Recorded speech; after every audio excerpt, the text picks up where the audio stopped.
Tapaka matetika amin'ny pompy tsy maharaka ny mponina intsony ny ranon'ny jirama ao Nosy Elville ka mampitaraina ny vahoaka izany tsy misambotombo foana nefa ny facture izay tsy maintsy aloha raha ny fitarainan'izy ireo ka atao andretsilavo.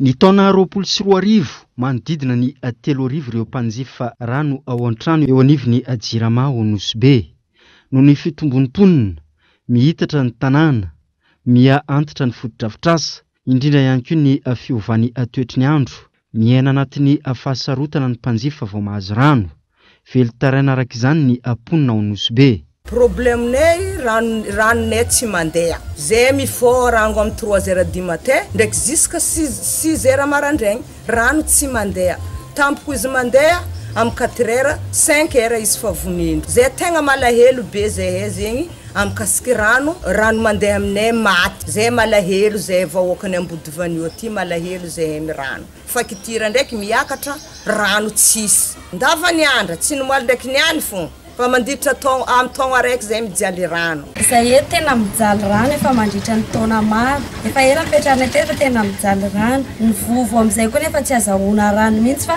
mandeha sy tapaka misoratra aty nefa ny rano tsy mandeha mihitsy tao anatin'izay taona maromaro zay. Dia zay zany mba mangataka hoe mba alefaso ny ranonay. Ny andro mafana, ny rano tsy misy. Zara raha mahazo rano 3 zeriganina ao anatin'ny ray andro. Tena hoe tsy mahazo rano. Mba mangataka amin'ny jirama zany zay hoe mba jereo akaiky zay. Vokatr' izany voatery mandeha na mampikarama olona maka rano amin'ny vovo na amin'ny toeran-davitra ny mponina. Borna fontaine publika miisa 490 no miparitaka eny anivon'ny fokontany maro ao Nosy Be ary manodidina ny 900 isan'andro ny olona maka rano amin'ireo borna fontaine publika ireo.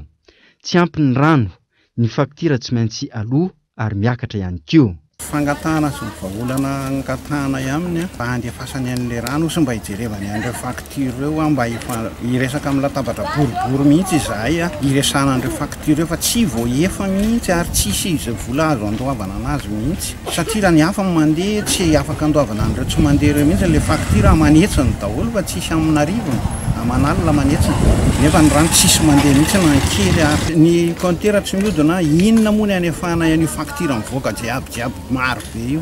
Efa nisy ny resaka ny fanaovan'ny ben'ny tanàna sy ny tompon'andraikitra voalohany teo aloha eo anivon'ny jirama ao an-toerana mahakasika ity olana iainany mponina ity. Mbola tsy voavaly izany hatreto ary tsy ao Nosy Be ihany miandry vahaolana maharitra avy amin'ny jirama avokoa ny faritra maro manerana ny nosy na amin'ny jiro izany.